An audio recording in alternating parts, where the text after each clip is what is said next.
दिल्ली में मायावती जी को एक और बंगला बना, और बंगला है टाइप 8। टाइप 8 बंगला दिल्ली में लुटियंस जोन का सबसे बड़ा बंगला होता है, सबसे बड़ा बंगला। मतलब जो कैबिनेट मिनिस्टर को मिलता होगा वो बंगला है ना सर, गलत तो नहीं बोल रहा? बड़े से बड़े कैबिनेट मिनिस्टर को, सीसीएस में जो होते हैं उनको भी यही मिलता है टाइप 8 से। बड़े है ही नहीं ना, मतलब अमित शाह जी को जो मिलेगा, निर्मला सीतारमण जी को जो मिला होगा, राष्ट्रपति भवन और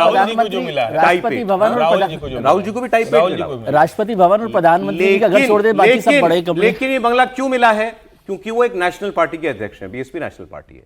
लेकिन नेशनल पार्टी के अध्यक्ष की एंटाइटलमेंट टाइप 8 बंगले की नहीं होती, उसे टाइप 6 या टाइप 7 बंगला मिल सकता है। अब सवाल उठ रहा है कि बीजेपी सरकार ने मायावती जी को टाइप 8 बंगला दिया है, सबसे बढ़िया बंगला दिया है, क्या खिचड़ी पक रही है? दोनों के बीच में औपचारिक गठबंधन नहीं है, लेकिन अंदर खाने साठ गांठ की बातें तो अक्सर होती रहती हैं। अब मायावती जी को मिला बंगला, क्या इसी का नतीजा है? इसलिए क्या कहा जा रहा है कि बीजेपी पर तीखा हमला बोलने की बजाय मायावती जी जो हैं वो आकाश आनंद पर एक्शन ले लेती हैं कि उन्होंने ज़्यादा बोल दिया बीजेपी की तरफ।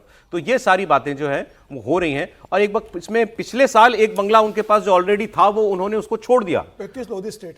हाँ, वो छोड़ते हुए उन्होंने कहा था कि इसके बगल में स्कूल है, मुझे उसमें दिक्कत होती है, मुझे परेशानी होती है, तो वो बंगला छोड़ा तो ये बड़ा बंगला मिल गया उनको। समीर जी, और 34 नंबर का बंगला अलॉट हुआ है एपीजे अब्दुल कलाम, काफ़ी बड़ा और बहुत खूबसूरत बंगला। और ये बंगला तो मतलब कई बड़े लोगों के पास रहा है, जैसे धनखड़ साहब ने जब उपराष्ट्रपति से इस्तीफा दिया था उसके बाद उनको ये बंगला पहले अलॉट हुआ था। वीके सिंह जो अभी मिजोरम के गवर्नर है वो इस बंगले में रहे। पीके संगमा जो पूर्व लोकसभा स्पीकर थे वो तो बहुत लंबे समय रहे, उनकी डेथ भी उसी घर में हुई थी। तो ये बड़ा बंगला रहा है। और मुझे लगता है कि अब राजनीति के हिसाब से भी बंगले होते हैं जो उससे कैबिनेट यूं ही नहीं मिला है ना। नहीं, निश्चित रूप से मिलता है। अब देखिए गुलाम नबी आज़ाद को बंगला अभी कंटिन्यू किया है ना उनका। गुलाम नबी आज़ाद न राज्यसभा में है न कोई है, लेकिन उनको अभी बंगला कंटिन्यू किया है क्योंकि वो कांग्रेस छोड़कर चले गए थे। ये बंगलो पॉलिटिक्स है कि नहीं, मैं तुम्हें पूछ रहा हूं आपसे। ये सारी पार्टियां की नहीं होता है सर, ये सारी पार्टियां करती है। इसमें मतलब आपके संबंध अच्छे हैं, कोई विपक्ष का नेता अच्छे संबंध है तो उसे आप इसको नॉर्मल बात बता रहे हैं। सीसीए जो बेसिकली सीसीए डिसाइड करती है, cabinet committee of accommodation decide करती है। और उसमें ठीक है होता है ना सर। ये आडवाणी जी थोड़ा डिजर्व करते हैं पृथ्वीराज चौहान के घर का, लेकिन वो मायावती जी को टाइप 8 बंगला देना यूं ही है। नहीं, आडवाणी जी इसीलिए हैं क्योंकि भारतीय जनता पार्टी के बड़े नेता हैं, इसलिए है आडवाणी जी। इसमें कौन सी बात है? तो ये भी वही राजनीति है, लेकिन उसके आगे की राजनीति। मायावती को टाइप 8 बंगलो देना निश्चित तौर पर पॉलिटिकल प्रोसेस का हिस्सा है।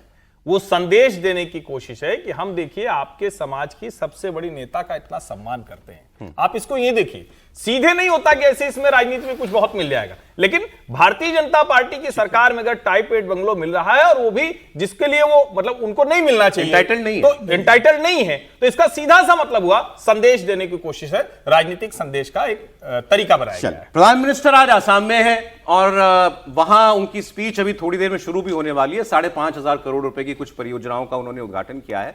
इसमें सबसे खास बात है ब्रह्मपुत्र नदी पर बना कुमार भास्कर वर्मा सेतु। ब्रह्मपुत्र पर बना गुवाहाटी का 6 लेन का यह नया पुल एक इंजीनियरिंग मार्वल माना जा रहा है। इससे यात्रा का समय 1 घंटे से घटकर सिर्फ 10 मिनट रह जाएगा। वहां फाइटर प्लेन्स भी शायद आज जो है वो लैंड किए, एयरफोर्स का भी बड़ा फंक्शन है, तो ये मोदी जी वहां बोलेंगे। वहां पर राफेल भी आज दिखाई दिया।